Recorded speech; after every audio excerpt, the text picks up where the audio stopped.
Welcome. You've clicked yourself on to Three Guys and an iPad, the only mortgage-focused podcast that will not be voting by mail this fall. I'm, of course, Brian Rieger, and this week we're down a man. Rick Grant will not be joining us, but we do have Kevin Breeland. So this week it's two guys and an iPad. Kevin, how are you today, sir? I'm doing great, Brian. Thank you for asking. Well, thank you for answering. And we do have some old friends with us today, but before we get to them, this is the part of the show where we do a shameless plug for Content Beacon, the leading B2B content marketing agency in the industry. If you'd like to learn more about that, or if you'd like to be on our podcast, or you have some topic ideas, or you just want to shoot the breeze, email me at brian@contentbeacon.com or rick@contentbeacon.com. And with that, they barely need an introduction. I think you've each been on at least 3 or 4 times, but I think you merit an introduction anyways. I'm happy to introduce friends of the show. First and foremost, we have Brian Levy of Catton and Temple. Brian, welcome back. Thanks, Brian. Always great to be here. Absolutely. We appreciate you being on. And then, of course, apparently the check did clear finally. So Marx Sterbcow has graciously agreed to join us again. He, of course, is of the Sterbcow law firm in New Orleans. Marx, how are you doing today? Doing fantastic. Only 30 minutes though this week. Only 30 minutes. I mean, it wasn't. I'm going to have to increase that check payment. You've raised your rates again. Fantastic. Well, then, since that's the case, let's get right to it. We're doing a new segment because we know Mr. Levy loves it when we spring new segments on him. But before we do that, we wanted to jump to a special guest spotlight. We had another guest this week who was not able to join us in person, so we recorded him separately. Have a listen.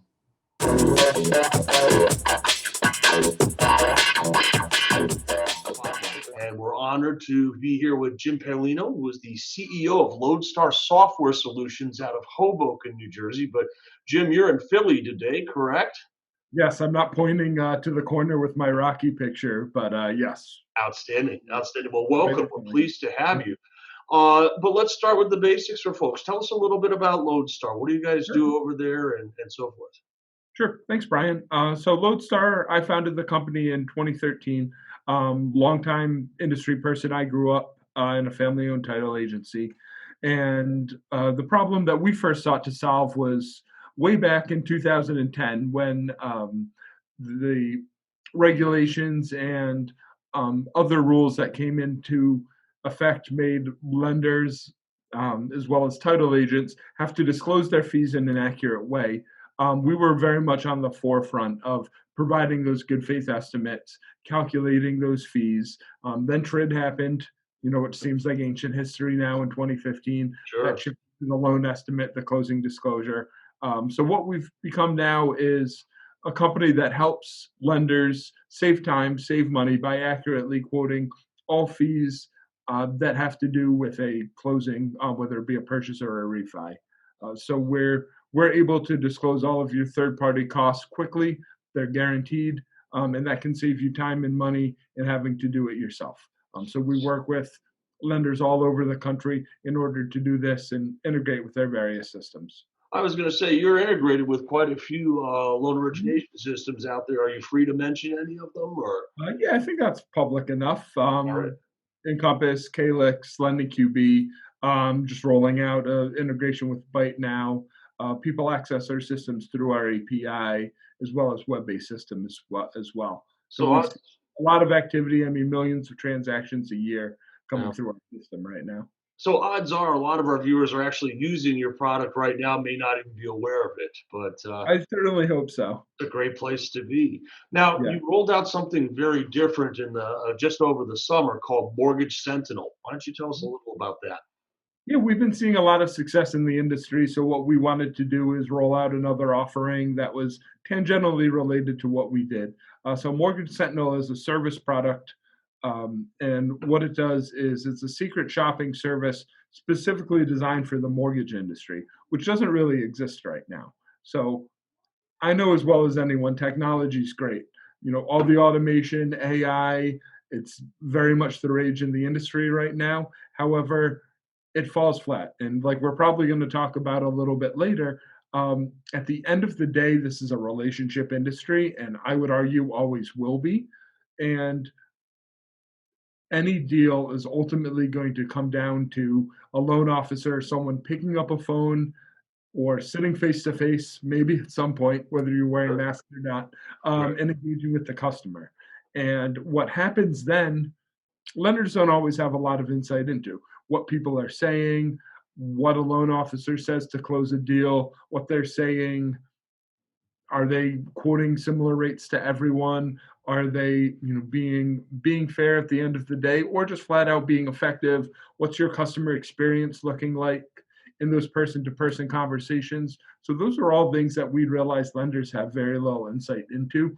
So we're partnering with a company here in Philadelphia to bring out the Mortgage Sentinel service specifically to help lenders figure that out. So what we will do is conduct secret shops where we have a team of people calling your loan officers, applying for a loan, not actually submitting a social security number and going that full step, but applying for a loan and asking questions, getting information, maybe some open-ended questions like how long is it going to take to close? You might have a loan officer that says 25 days, then the ops manager is pulling their hair out because their turn time is actually 60 days right now. So those are types of things. So it's quality control and compliance then, correct? Exactly. And while some lenders will listen to phone calls kind of reactively, you can't test in the same way that you can by doing this in terms of asking every loan officer the same question. If someone calls and has a very heavy accent, are they going to be treated differently than everyone else? Those are kind of the types of tough questions that we seek to figure out. And that's what Mortgage Sentinel is doing. We're seeing a lot of traction right now in rolling this out and really hope to kind of continue it to grow in the years to come. Well, that's fantastic. And of course, in our show notes, we will have a website link for you folks. Check it out. You gotta head on over to Lodestar, take a look at Mortgage Sentinel. Better to find out if you've got potential violations before they happen, before the letter arrives on official letterhead. So exactly. Would you rather audit yourself or have the CFPB do it? exactly. It sounds like that's got a big future ahead of it, Jim. I'm going to change gears a little bit here. You've served on some millennial panels in the past at conferences. You've won some 40 under 40 awards and whatnot. And you've done very well for yourself at a ripe young age, I guess you would say. But so I'm going to use you as our test case. We talked for years about selling to the millennial. You are a millennial, and you've got the unique advantage of having served in the settlement services industry and the mortgage industry, and of course, buying a home. So, what's something that our industry still doesn't get about selling homes to the millennial? Great question, and don't let my bald head fool you. It seems to be like it's been a trope for a while in the industry of so many conferences where people are talking about selling to millennials. I was at MBA Annual in Boston, I think 3 or 4 years ago, and everyone in the room, there was the main session, 3,000 people, and they were talking about selling to millennials. And then the presenter asked, who here is a millennial? And there were like 5 hands that were raised. Yes. So I think certainly that's part of the problem with the industry. I think something that the industry is doing well, but probably overcompensating for, is the fact that the majority of transactions start online. And I think the industry is very good about moving to that for applications, for listing homes, through starting the process that way. But speaking as a millennial and knowing people, a lot of friends going through the process, that doesn't mean that everything should be done online, or a millennial even wants everything to be done online. And I think the relationship focus of people in my generation, the relationship focus of relying on someone who we deem as an expert, is really, really important. And I've seen friends, I have a friend who has a master's degree in finance, has worked as an investment banker, works currently for American Express. He was buying a home, and I was asking about title insurance and who he was going to use. And he said, oh, it's just the seller's going to pick, so I don't really know. And this was in a state where that was not the case, and that was very wrong information. But he doesn't know. And this is an incredibly smart person, and people just know very little about I'm using title insurance as an example, but a lot of parts of the process. So they're very quick to go with the advice of their realtor, their loan officer, or whoever that is. So whoever wins that race to the consumer is important, but also you have to focus on that relationship. And I think that's something I always stress about selling to millennials. And there's a lot of things that you can do, especially in this day and age, as you know, with digital marketing, to show your expertise and position yourself that way. And sure, a lot of them start online, but they don't end online. So we don't really want to wait 45 days for the title, the appraisal to come back. But when we have a question, we don't want to deal with an AI bot or that sort of thing. We'd rather hear from a trusted expert. Sounds reasonable. Now, surely the industry has improved in some way when it comes to selling to millennials. Where have we gotten it right? I think, like I was saying before, starting online and having that online presence, whether it be for mortgage companies with applications, realtors having an online presence, that's always where things are going to start. If you don't present well in 30 seconds of being Googled as a company, you're in trouble. If you can't be looked up on LinkedIn or a tool like that, I think I'm a weird millennial now in that the only social media I use is LinkedIn. I recently had my birthday and I actually got more happy birthdays on LinkedIn than Facebook, Instagram, anything like that. Really? Well, I think happy it's a belated sign that you're birthday. getting old, but I digress. The importance is that you're on all of those things and you have that appearance. And I do think people are figuring that out and getting better and better at that. So that's what I would say they're doing well, of meeting them at the beginning, but not necessarily having the follow through and the relationship focus. Well, fascinating, fascinating. Now, I'm going to go back to the flip side of that. We're talking about relationships and the human touch, but Mhm. you've also written several articles across the industry. And of course, you have your own Lodestar reports, which is, Mhm. again, we'll put a link to that in the show notes. Check it out, guys. A lot of interesting stuff there. And you've frequently been a bit of a constructive, shall we say, critic of the industry in terms of the production, or we like to call it the if it's not sales, it's operations when it comes to mortgage lending. That it doesn't matter what it is; it's just not sales. And you've been a frequent. You gently prodded the industry to sort of move forward and do better, basically save some time and cost and improve the consumer experience. So I think we'd agree we're probably still falling short from where we could be. Where are we falling short there, and where have we advanced? I think there are a couple of things that can be problems, and these are all admittedly hard problems to solve at the end of the day. So while I can be critical, it's very much meant as constructive criticism.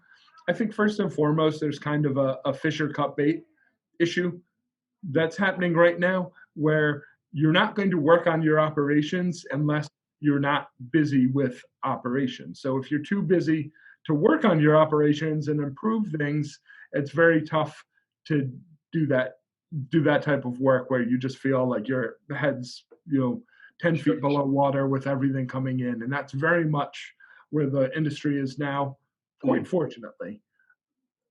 I always find it interesting on the Lodestar side when we very much have a product that helps automate and people save time, save money. Our biggest month is always December because that's finally when people slow down, can look at some of those operational issues while it's slow, and then make a plan for next year. So that's very much what we see, where sometimes the industry just doesn't have time to work on those operational things. And I would make the argument that is if you stop, you're always going to be busy in one way, shape, or form. But if you actually stop and try to improve those processes, you're going to see those gains in efficiency a lot faster. And I think something that we've seen, and this has probably been more of an issue with TRID, in my opinion, with the consumer experience, is a lot of times the cost of technology, the cost of all of these changes gets kicked down the road to the consumer at the end of the day. And I do think that the industry is getting better with that. Okay. But that is always a concern, that don't let that's just an excuse for not being able to optimize and do things on your own end. So I do worry that it's a habit in some places in the industry where if our costs go up, okay, that means we're not looking for efficiency, but we're kicking the can down the road to the Yeah. consumer. And I'm not necessarily painting the whole industry with a broad brush of doing that, but it's certainly something that has been seen over the years. Well, and I think, Jim, a lot of industry folks would agree, maybe not publicly, but in the, Yeah. at the bar at happy hour or at the, NBA annual event or that sort of thing, they'd admit that, I think. And it's true. Right now, we're all hands on deck with record volume. But then when volume does drop, we need to get lean. And somewhere in between, you've got to find some time for the strategic operational planning Yeah. as well. And interesting that you mentioned December is a big time for Lodestar. So, Mm-hmm. but we're going to go back to that NBA annual or that happy hour because you recently wrote a pretty interesting article in your Lodestar reports in your deeper thoughts section about the virtual conference experience. In a normal year, which of course 2020 is anything but, in a normal year, we'd be talking about meeting up at the NBA annual right about now, or maybe for our title folks, they'd be talking about the Alta annual, or maybe we'd all meet up at NAR sometime in November. But now we're talking about virtual conferences, and how's this conference season in the early days at least been for you, and what's working about these digital conferences, and maybe where could they improve? Yeah, definitely missing conferences. That's been one of the parts of the business I enjoy. We were going to be exhibiting at both Alta Annual in New York and our big rollout of Mortgage Sentinel. We were planning around MBA Annual in Chicago. So definitely has made us trying to shift gears a little bit. And I think some things are the same, some things are different at the end of the day. The things that are the same is any conference is what you make out of it. So you have to do your preparation, find the conference that makes the most sense in terms of the audience, do your follow-ups after. And I think the thing that actually does work well with virtual conferences is technical demos. Because we're all used to Zoom meetings, it's a lot easier to demo software in this type of format. I think I'm one of the rare people who had a Zoom account before March of 2020. So this is actually, yes. Yeah, this is actually a very comfortable format for that type of technology demo, especially instead of 200 people in a room staring at a small screen with a Wi-Fi signal that never ends up working.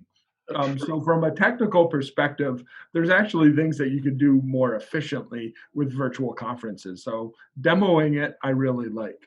You miss, though, any sort of organic, let me see you at the bar, let me see you in the hallway, at different events and things like that. And that's probably the thing I miss the most, all of those informal kind of connections and getting in. And I definitely understand for people in conferences, it's difficult to figure out how do you recreate that, right? How do you recreate a virtual happy hour, or what other bells and whistles of a conference can you add that's going to make sense? And I think we're all very much trying to figure that out right now. And I think the conferences that I've enjoyed the most and found the most out of and are the most likely to participate in moving forward embrace the new digital format and don't try to mimic the exact type of setup and exact type of pricing, quite frankly, that you would see from an in-person conference. Sure. So they're not. I've seen some conferences in their digital exhibit hall actually charge different prices for where you're placed in that digital conference room, much like you would in a physical location.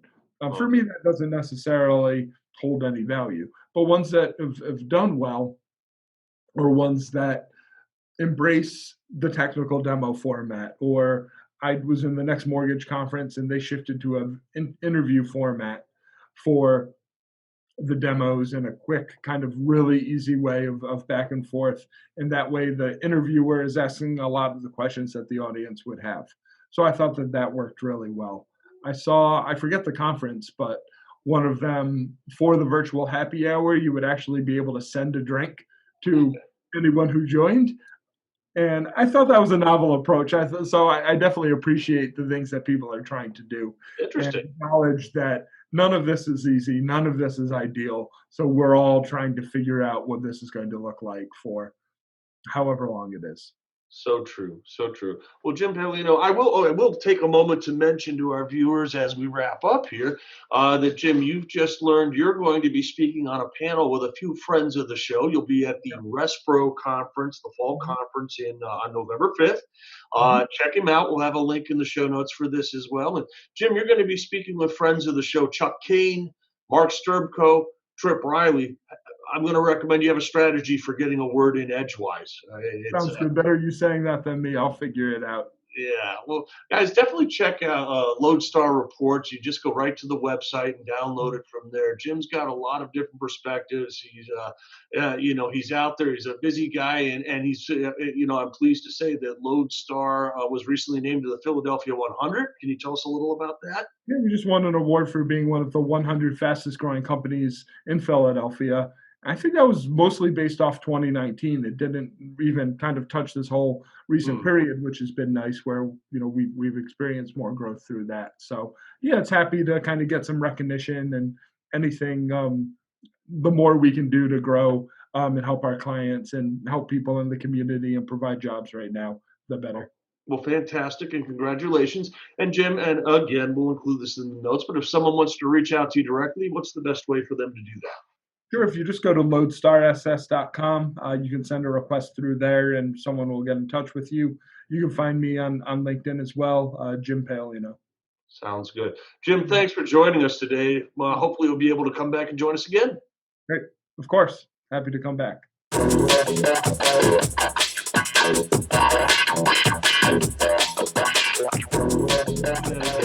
This week we're going to play What's on Your Mind. Marx and Brian have their thumbs on the pulse of the industry. A lot going on out there right now. And we want to get Kevin in on this as well.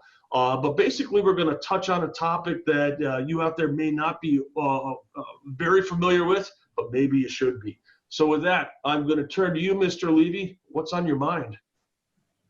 Well, as you probably know, I wrote in my mortgage musings a couple days ago about the QM patch and the proposals to reform the QM safe harbor for ability to repay, which is some interesting proposals. It's a very different proposal in that rather than looking at the debt to income ratio of the borrower, they're just suggesting that we look at the pricing of the loan to determine if the borrower has the ability to repay. And by that, they would peg it to some measure that sort of is an average measure of loan rates. So if it's above a certain rate, then for some reason, we've determined that that borrower did not have I shouldn't say they didn't have the ability to repay, but they don't fall within the safe harbor for ability to repay. And so the lender has a higher burden of proof to demonstrate that the borrower did have the ability to repay. And I kind of struggle with the idea that, the pricing is a full reflection of ability to repay, as opposed to the pricing being more a reflection of what the lender's assessment of the risk is, which is ability to repay as part of that, but certainly the value of the collateral, mortgage insurance, and other sources of recovery are going to factor probably even more heavily into the pricing than just the borrower's ability to repay. So I'll stop there. Maybe Kevin's got some thoughts that he can throw on top of that. Well, as with any issue that we ever have with lending and risk, it's how much is someone willing to pay for it, and then that sort of makes the risk worth taking on. And to me, the ability to repay, doing it through loan level price adjusters is just exactly that. It's assessing the risk. Whereas we should be at a hard stop at 43% DTI, we're doing loans at 45, 47, 49. I mean, really what DU will approve, and then that's considered to fall within the safe harbor. Now they're going to add cost associated with an arbitrary number. I don't know what that number will be. Will it be 43? Will it be 45? Whatever it may be. But you could have a situation, and I'm going to use you and Marx as an example. You could have a situation where you and Marx have identical credit scores of, let's say, 780. And you have identical incomes and you have identical work histories as far as time on the job, time in your profession, all the things that lenders like to see, stability. But Brian's DTI, because he lives in Milwaukee and there's nothing to do, is 28%. Marx, on the other hand, lives in New Orleans and he's like a party animal. And so he and his wife are doing all kinds of stuff all the time. His might be 45 because his American Express bill is 40,000 a month or something. Okay. So you have these two disparities, but the reality of it is who's really the bigger risk? There is no different risk because you still have the same job stability. You still have the same income history. You still have the same savings history. All of those things are the same. It's just because maybe Marx has a different profession that requires him to carry a little bit higher credit card balance from month to month. You know, he may be considered more of a risk than you are. So that's the fallacy I see with anything that has to do with price adjusters, because it really is not an accurate way to look at something. Kevin, are you suggesting I should get rid of my wife to kind of cut rid of some of that debt, get that off there, lower the monthly expenses? I didn't say that. Just kidding. We both know that we love Cindy very much. Yeah, I'm going to go back to the regulation here for a second, guys. Yeah, there's also a proposal to allow what they call seasoned loans to qualify as QM, and that's if a loan sits on a lender's books for 3 years, and they really don't put any restrictions on what the underwriting requirements for that loan need to be in order to fall into that QM. The important part is that the lender holds it for 3 years and that it performs during that time period. It doesn't have serious delinquency. And so I think what you have when you couple this seasoned loan exception or QM category and the pricing-based QM category, and you get rid of DTI and get rid of Appendix Q, which was the way you analyzed income, you're really not even, I'm not even sure you are even looking at ability to repay anymore, except you're sort of using these proxies for ability to repay, one being the fact that the borrower actually did repay, which is seasoned, and two being the price. And I just question if that isn't sort of an opportunity to come back to stated income lending, collateral-based lending, and some of the things that got us in trouble as an industry with the mortgage meltdown in the 2008 timeframe. And, of course, we saw the Great Recession follow it. So I think it's a question mark in my mind as to whether this is really going to be a long-term problem or is actually solving the DTI issue and the Appendix Q issue that the industry has, and a lot of that ties into the secondary market and how they want to be able to buy loans with confidence that they're QM. And if you look at the pricing, it's really easy on an objective basis to say, well, the pricing is X and the measure was X plus 1, and so you're within the QM, and they don't have to look any further to know whether it was a qualified mortgage or not. I don't know. Well, we'll have to see how this plays out. It's not a final rule yet, so there's still comment. I think one of the comment periods may be over, but the others may be just about over, and we'll see what the CFPB does with it. Well, Brian, I want to jump in on that. We don't have a ton of time left, right? The patch expires January of 21, correct? So this is so 11th hour. Let's talk about the patch for a second, and the patch is very important. And what that is that this 43% DTI that Kevin's talking about doesn't apply to loans that are approved by a federal government agency or Fannie and Freddie. So FHA, Fannie and Freddie, if they approve the loan, it doesn't matter what the DTI is.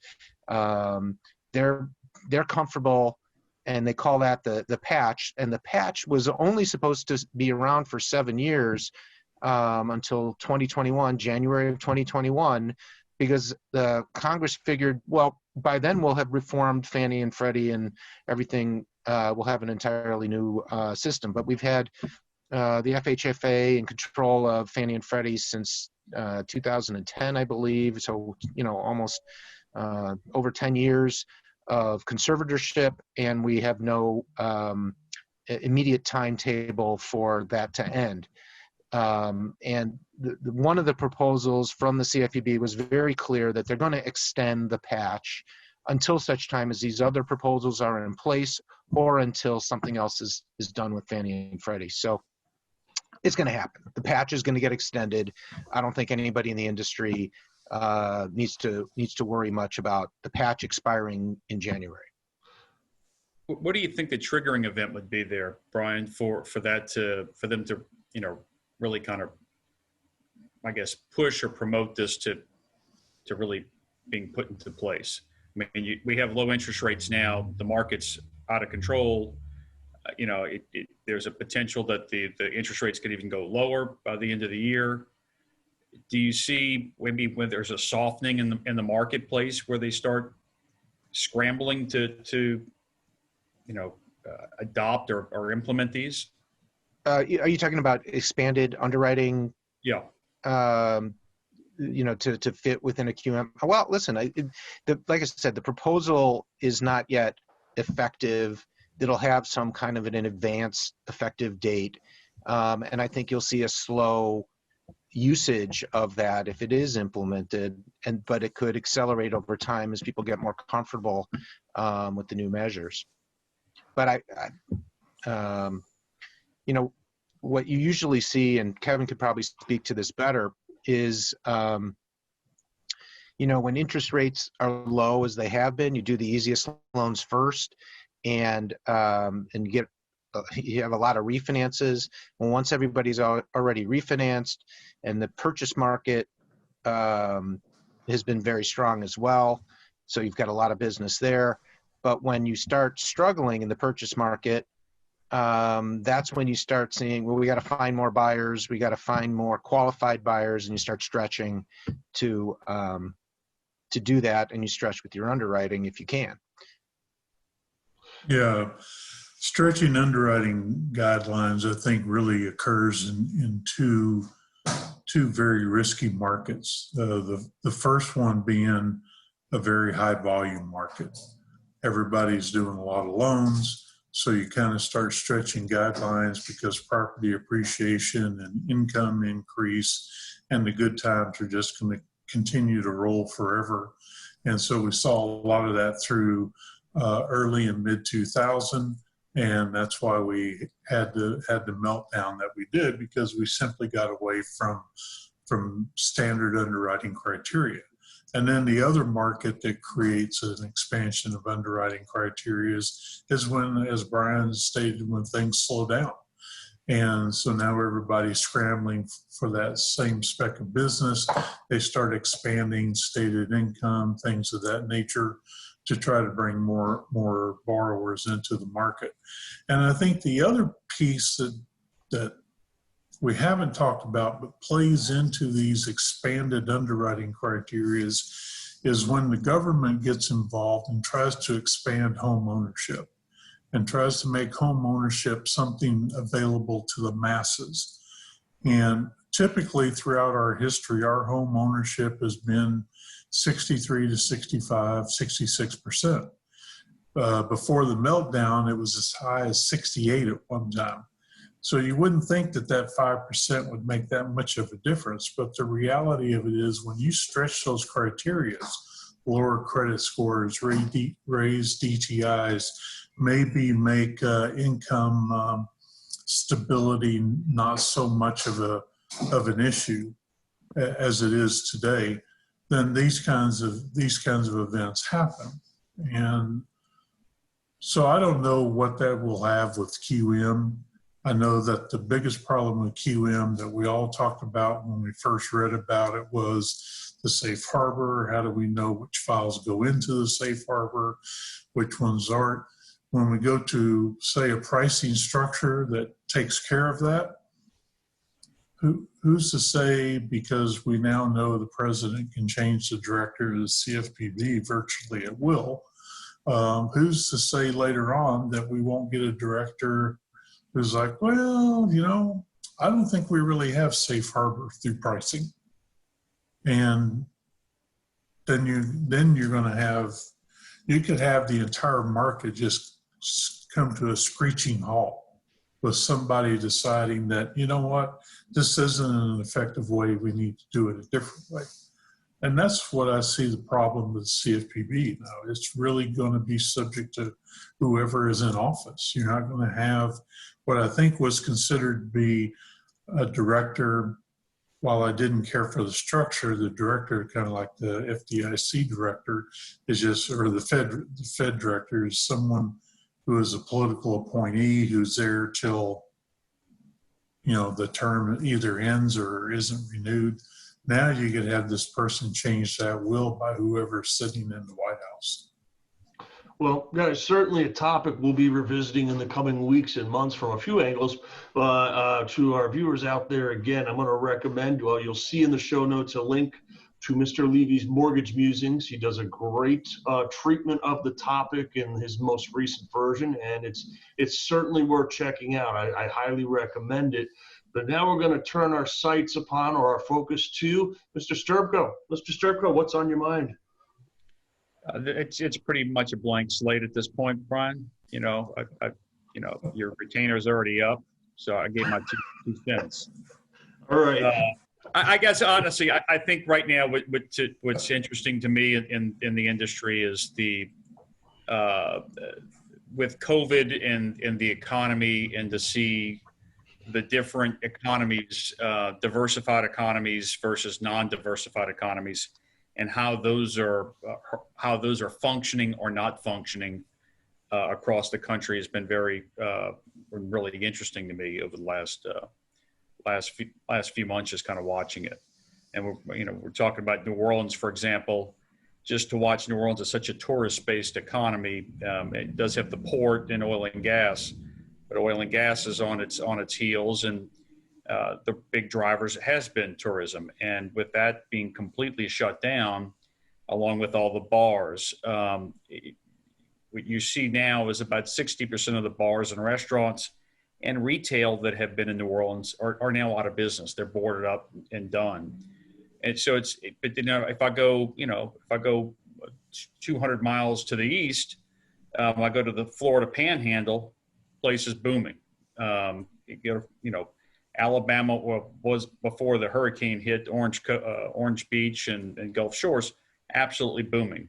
So it's interesting to see even though that's tourist based, those economies were opened up versus these areas that were closed. And New Orleans is still closed. The mayor has in essence totally shut down any sort of alcohol sales from bars and music festivals and stuff. It's been very, very unique to just see that level of fall off in the economy. Anyway, that's where I was. It's been a very the interesting part to that is I just recently took a trip to Wyoming, and I decided to drive over fly-in because I didn't want the exposure in the airplane, and that even if the middle seat isn't sold and left vacant, the part from Denver to Sheridan, Wyoming is on a very small plane, so social distancing is virtually impossible. So I opted to drive. And in Texas, we have face mask rules and things of that nature, but the further I went north in the state of Texas and would get to these smaller towns, the fewer people I saw wearing face masks. I wore mine, but fewer and fewer people wore them. Through New Mexico was kind of the same thing. You get to Colorado, everybody was wearing them. I mean, it was stringent. It was, every building you walked into, whether it was a 7-Eleven or a Holiday Inn Express, had signs on it where, you know, you're not allowed in without a face mask. And then I get to Wyoming, and it was like, COVID who? It's very true, and it's affecting a lot of different places very differently. A lot of uncertainty going into the new year too. Not that far off. How does this end? You know, and of course, while all this is happening, the mortgage industry is, you know, setting records and continuing to boom, and not a lot of people predicting that that's going to take a nosedive anytime soon. So I don't know, Mr. Levy, any thoughts on this? I actually am very curious to if Kevin had any hearing issues while he was in Colorado, as opposed to Wyoming. Maybe it was easier to hear. I find that, you know, I mentioned in my musings, it's very difficult. I think I'm getting some hearing loss when I wear a mask. It causes hearing loss. Yeah, it does. I'm fine. In my case, you know, my head's so big to begin with. Can you understand me now? Yeah, when I get those little face masks, you know, like this one, because, you know, right, I have them in my house. I mean, it's just. I'm looking around for Garrett Morris. I don't know about you guys. Yeah, exactly. I mean, I can't understand. New Orleans guy. I can't understand anyone wearing a face mask. I don't know what they're telling me. During rehab, they'll come up and talk to me. I'll go, what? Well, you know, Kevin, your observations are interesting. I live in Ohio, where basically East meets Midwest meets West, and we've got all types here. So I usually consider it a good day if I can go into a gas station or a convenience store without witnessing a fight breaking out over a mask. That's kind of my standard these days. Some very strange times indeed, and not likely to end anytime soon. But before we go on, let's come back to Kevin Breeland. Mr. Breeland, what's on your mind today? Well, I think the thing that we have to keep in mind is that regardless of who's going to take over the White House and who's going to take over the House and Senate, the one thing I think we all can agree on is that housing is really the economic driver these days and has been for some time. I think we have some big threats to housing that came to light, got a temporary reprieve, went away, and now isn't being talked about, but those threats haven't gone away. And Dave Stevens wrote a really good article yesterday for Housing Wire in regards to 5 reasons why interest rates will go up and the housing market will slow down. And those were, I don't know if you had a chance to read it, but basically he highlighted, and I'm paraphrasing, you know, the adverse market fee is coming back. We have the privatization of Fannie and Freddie that everybody seems to want to do, except the federal government itself, because they've been skimming billions off of it to go into the general fund. Slurping. Yeah. And then you have what effects privatizing Fannie Mae and Freddie Mac would do to interest rates, how rates would possibly have to go up just to get private enterprise to get involved in it. How much longer is the Fed, regardless of what Chairman Powell is saying, is going to continue to be the main driver of purchasing mortgage-backed securities? How long can they actually do that before we're creating other problems in our economy? So he sees that there's some real threats to it. And while I don't necessarily agree with all of those features, I will say this: Dave's a lot smarter than I am, and some of those things I didn't even think of. So it kind of brought me to pause a little bit that, you know, as great as it all seems right now, those threats are very real. And I can tell you that in a market that's driven by refis, and Brian and Marx can both tell you this because of the work they do with the companies they've worked with, 1/8% or 1/4% of interest in the refi market can make all the difference. You can go from being 100 miles an hour to 10 miles an hour overnight. And so when you think about all the companies that have staffed up for these unprecedented volumes that they're all doing, we don't need rates to go up. They're fine right where they are. Obviously, the market seems to like them right where they are. As long as the Fed continues to buy the MBS, I guess that's just what we're going to be living with, because who wants a 1% return on their money anyway? The reality of it is that I think that investors who are looking for long-term return of investment are going to be in the stock market. They're not going to be in the bond market. Bonds just aren't paying anything. So the reality of it is that we need to start paying attention to some of these threats that could just bring all of this to a screeching halt. Well, if I can just sort of add to that, I think the important point, well, David made a bunch of important points in there. You hear in the news that interest rates are not likely to go up. The Fed chairman has said that. And then so you ask, well, why would David Stevens be out there saying that interest rates, mortgage rates are likely to go up?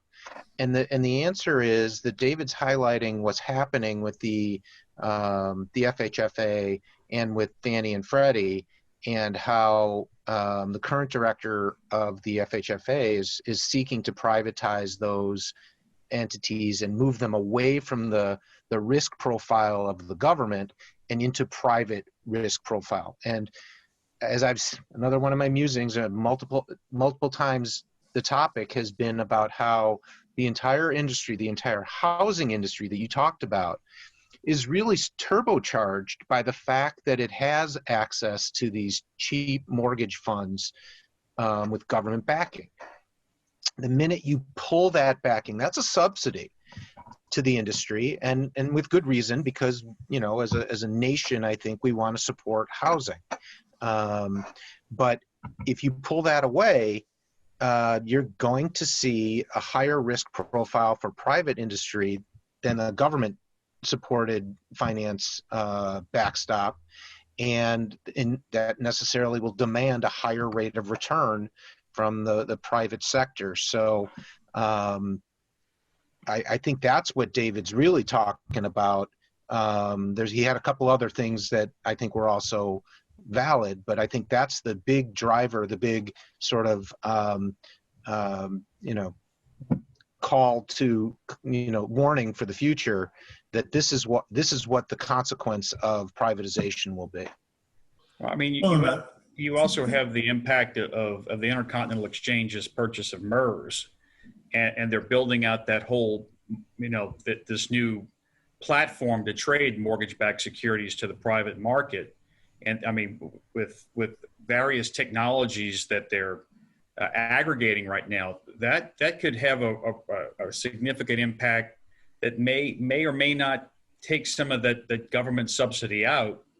It could certainly go up, but with these stacks of technologies and the purchasing of these individualized mortgages, you may find there may be some pricing adjustments that may go down because it's less risky. Yeah, I mean, so what Marx is saying is that there may be some technological developments which enable a more liquid market for individual loans and having to pool them as they currently are, and then sort of put with a Fannie and Freddie guarantee behind them into a bond, that you may be able to individualize that through technology. More like a flow basis. Yeah, and that those can be much easier. It can be, the transfer from origination to the secondary market can occur much more seamlessly through technology, and that's possible. I mean, and that could cut in the other direction there. I don't think David was really addressing that issue.